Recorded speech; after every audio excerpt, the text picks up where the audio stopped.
प्रभु, जय हो प्रभु, जय हो प्रभु। आप सभी का स्वागत है। हाँ दोस्तों, मैं हूँ रोहित कुमार बिंद्रा, सभी का स्वागत करते हैं हमारे और आपके YouTube channel wifi Bindra study में। दोस्तों आज के इस वीडियो में हम आपको पढ़ाएंगे फ्यूचर इंडिफिनिट टेंस का इंटीव एंड नेगेटिव सेंटेंस। आज की इस वीडियो में हम पढ़ाने वाले हैं। तो दोस्तों फ्यूचर इंडिफिनिट टेंस के interrogative and negative sentence, interrogative and negative sentence आज हम पढ़ाएंगे, लेकिन सबसे पहले उसका सूत्र देखेंगे क्या होता है उस। ठीक है, तो ध्यान से देखिएगा। तो यहाँ पर देख सकते हैं यह पार्ट नंबर 75 है। इससे पहले हमने पार्ट नंबर 74 तक पढ़ाया है। आप हमारी इस वीडियो को ध्यान से देखिए, आपके जरूर समझ में आएगा। ठीक है, पार्ट नंबर 74 तक पढ़ाया, इसका प्लेलिस्ट मैंने बनाया दोस्तों, आपको पूरा भरपूर टेंस समझ में आ जाएगा। ठीक है, यहाँ पर इंग्लिश ग्रामर और इंग्लिश ग्रामर में हम आपको टेंस पढ़ा रहे हैं। ठीक है, रूल नंबर पहला में मैं पढ़ाया है। तो रूल नंबर पहला क्या कहता है कि जब प्रश्नवाचक वाक्य कोई होगा और वाक्य क्या से शुरू होगा, तब के लिए मैंने पढ़ा दिया है। लेकिन अब प्रश्नवाचक शब्द बीच में आए, वाक्य के बीच में आएगा, तब के लिए यह फार्मूला है दोस्तों। फार्मूला है QW का मतलब क्वेश्चन वर्ड शैल या विल। दोस्तों ध्यान से देखिएगा, प्रश्नवाचक शब्द शैल या विल, फ्यूचर इंडिफिनिट टेंस की दो सहायक क्रिया होती है, शैल और विल होती है। इसके बाद कर्ता लिखेंगे, नॉट लिखेंगे, मुख्य क्रिया का पहला रूप V1 प्लस कर्म प्लस अन्य बातें, लास्ट में क्वेश्चन मार्क का चिन्ह लगा देंगे। ठीक है, तो दोस्तों याद रखिएगा इसका स्ट्रक्चर क्या है। QW क्वेश्चन वर्ड होता है जिसे हिंदी प्रश्नवाचक शब्द कहा जाता है। सहायक क्रिया विल या शैल लगेगी। विल का प्रयोग आप तब करेंगे जब कर्ता वह तुम वे सब रहेगा, तब करेंगे। और शैल का प्रयोग केवल आई और वी के साथ किया जाएगा दोस्तों। ठीक है, कर्ता लिखेंगे, फिर नॉट, मुख्य क्रिया का पहला रूप, फिर कर्म अन्य बात, लास्ट में क्वेश्चन मार्क। ठीक है, उदाहरण देखते हैं। उदाहरण नंबर पहला, तुम फल क्यों नहीं खाओगे।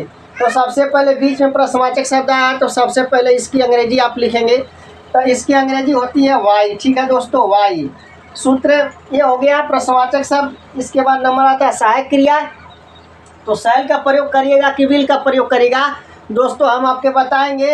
यहाँ पर तुम है तो इसलिए सहायक क्रिया विल का प्रयोग करिएगा। ठीक है, विल का प्रयोग हुआ, सहायक क्रिया तुम, अरे कर्ता तुम हो, यहाँ कर्ता तुम है इसलिए सहायक क्रिया विल का प्रयोग करेंगे। इसके बाद अब दोस्तों कर्ता है, यहाँ पर सूत्र में कर्ता है, तो तीसरा नंबर कर्ता का आता है। तो तुम है तो यू लिखेंगे दोस्तों, क्या लिखेंगे, यू लिखेंगे। इसके बाद नाट का नंबर है, चौथा नंबर, पहला दूसरा तीसरा चौथा सीढ़ी पर क्या है, चौथा सीढ़ी पर। यहाँ पर आपको लिखना है भाई नहीं है तो नाट लिखना है। क्या लिखना है, नाट। अब दोस्तों मुख्य क्रिया क्या है, खाना। तो मुख्य क्रिया खाना का दोस्तों क्या होगा, ईट होगा। क्या दोस्तों, ईट।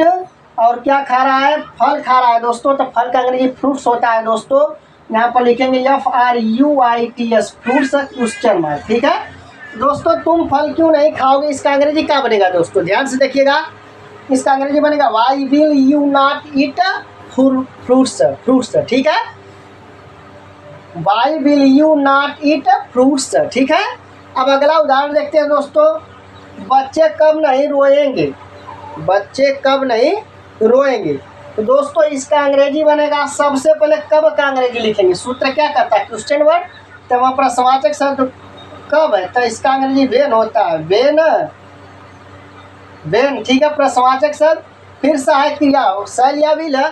तो कर्ता देखिए दोस्तों, कर्ता इसमें क्या है दोस्तों, कर्ता इसमें बच्चे मतलब चिल्ड्रेन है। तो यहाँ पर लिखेंगे वेन, सहायक क्रिया लिखेंगे ना, तो सहायक क्रिया विल होगी। इसके बाद नंबर कर्ता कहता है, तो यहाँ पर कर्ता क्या है, बच्चे। तो चिल्ड्रेन, CHILDREN, चिल्ड्रेन। ठीक है, वेन विल चिल्ड्रेन, समझ में आ रहे हैं, वेन विल चिल्ड्रेन। इसके बाद दोस्तों क्या लिखेंगे, रोना का। तो रोना का जो अंग्रेजी होता है दोस्तों वह विप होता है, नॉट लिखेंगे। इसके बाद मुख्य क्रिया क्या है, विप माने रोना, WEEP, विप क्वेश्चन मार्क। ठीक है, तो दोस्तों याद रखिएगा, बच्चे कब नहीं रोएंगे, बच्चे कब नहीं रोएंगे, इसका अंग्रेजी बनेगा when will children not weep. उम्मीद करता हूँ कि यह दो उदाहरण आपके समझ में आ गया होगा। अभी दो उदाहरण और आपके समझाएंगे। ठीक है, यहाँ तक आप नोट कर लीजिए। ठीक है दोस्तों, उदाहरण नंबर तीसरा देखते हैं। ठीक है, ध्यान से देखिएगा। उदाहरण नंबर तीसरा क्या है, उदाहरण नंबर तीसरा है, वे लोग तुमसे क्यों नहीं मिलेंगे। ठीक है, तो सबसे पहले यहाँ पर इस वाक्य में आप ढूंढेंगे कि प्रश्नवाचक शब्द क्या है। ठीक है, तो प्रश्नवाचक शब्द इसमें यहाँ पर क्यों है, समझ में आ रही बात ना। तो सबसे पहले इसकी अंग्रेजी लिखेंगे। तो ये देखिए, इस पहला नंबर होता है यह, और यह दूसरा नंबर, और यह तीसरा नंबर, और यह क्या होता है चौथा नंबर, और यह पांचवा नंबर, इसके बाद यह छठवां नंबर, ठीक है। इसके बाद यह सातवां नंबर, ठीक है। यहाँ पर सीढ़ियों की जो संख्या वह 7 है, सीढ़ियों की संख्या 7 है। तो सबसे पहले पैर रखबा पहला सीढ़ी पर, एक बाद दूसरका पर, तीसरका पर, चौथका पर, पाँचवा पर, छठवां, सातवां पर। पहला दूसरा करके सीढ़ी पर पैर रखबा, डायरेक्ट सोचबा कि हम तीसरा पर रख दें तो आप पैरवा टूट जाई, गिर जबा तो टूट जाई, ठीक है ना। तीसरा, तो वे लोग तुमसे क्यों नहीं मिलेंगे। सबसे पहले वाक्य में पहचानबा आप प्रश्नवाचक शब्द कौन है। यहाँ पर क्यों प्रश्नवाचक शब्द है, तो पहला सीढ़ी पर मिली। कहाँ मिली, पहला सीढ़ी पर। तो पहला सीढ़ी पर मिल गया, तो क्यों का अंग्रेजी वाई लिखवा, वाई। एक बाद दूसरका सीढ़ी पर चला, पहला सीढ़ी पर आप क्या कर दिए, पैर रख दिए। दूसरका सीढ़ी पर पैर रखिएगा तब विल और शैल मिलेगा, विल और शैल मिलेगा। तो दोस्तों ये वे लोग है, जब वे लोग है करता वे लोग है ना, तो सहायक क्रिया का प्रयोग करवा, विल प्रयोग करवा, विल। तो आपका यहाँ पर देखा जाए तो दूसरका नंबर पर, दूसरका सीढ़ी पर भी पैर रख लेला। अब तीसरका पर चला, तीसरका पर चला, तो आप तीसरका सीढ़ी पर क्या करता है ना। तो ये वाक्य में करता कहाँ है, ये ढूंढे क्यों। वे लोग तुमसे क्यों नहीं मिलेंगे, तुमसे कौन नहीं मिलेगा, वे लोग। तो वे लोग उत्तर में आ रहा तो वह करता होगा, तो इसकी अंग्रेजी दे लिखेंगे, दे बने वे लोग। चौथा सीढ़ी पर वह नाट है ना, तो ये वाक्य में देखबा कहीं नाट मतलब नहीं शब्द आला का हाल है ना। तो एक अंग्रेजी का लिखबा नाट, तो एक अंग्रेजी आप लिखबा नाट, ठीक है। इसके बाद यहाँ मुख्य क्रिया, तो मुख्य क्रिया, तो मुख्य क्रिया का जब ई वाला है यहाँ पर मिलेगा, मिलना मुख्य क्रिया। तो मीट माने क्या होला, मिलना, यम डबल मीट। एक बस छठवां पर चलबा, छठवां सीढ़ी पर चलबा तो कर्म, ठीक है।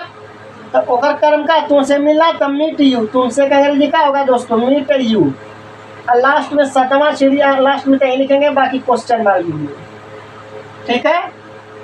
तो दोस्तों याद रखिएगा कि सर का उदाहरण मैंने आपके समझाया, वे लोग तुमसे क्यों नहीं मिलेंगे, इसका अंग्रेजी क्या बनेगा दोस्तों, why will they not meet you. I hope की बात आपके समझ में आ रही होगी, ठीक है। चलिए चलते पहले हम ढूंढेंगे कि प्रश्नवाचक शब्द क्या है। तो प्रश्नवाचक शब्द कैसे है, तो सबसे पहले आप लिखबा कैसे का मीनिंग लिखबा, समझ में आओ थी बात आपके।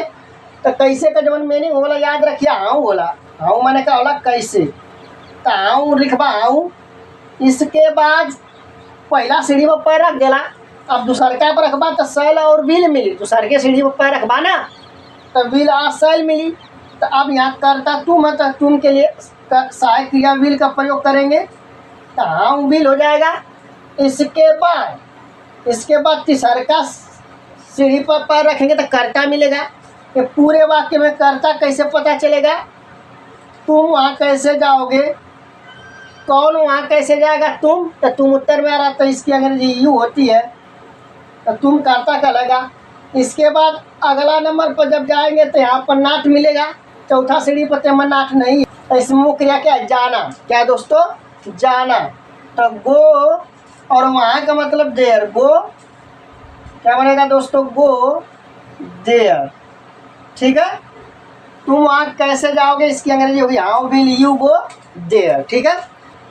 तो उम्मीद करता हूँ दोस्तों आज मैंने आपको फ्यूचर इंडेफिनिट टेंस का इंट्रोगेटिव एंड नेगेटिव सेंटेंस का सूत्र बताया और कुछ उदाहरण बताया इस पे दोस्तों। और इसकी हिंदी क्या होती है, इंट्रोगेटिव एंड नेगेटिव सेंटेंस की हिंदी होती है प्रश्नवाचक तथा नकारात्मक वाक्य, ठीक है। तो आपके जरूर समझ में आया होगा। यदि वीडियो अच्छा लगा होगा तो लाइक शेयर एंड सब्सक्राइब जरूर करिएगा। फिर मिलते हैं अगले वीडियो में। जय हिंद, जय भारत।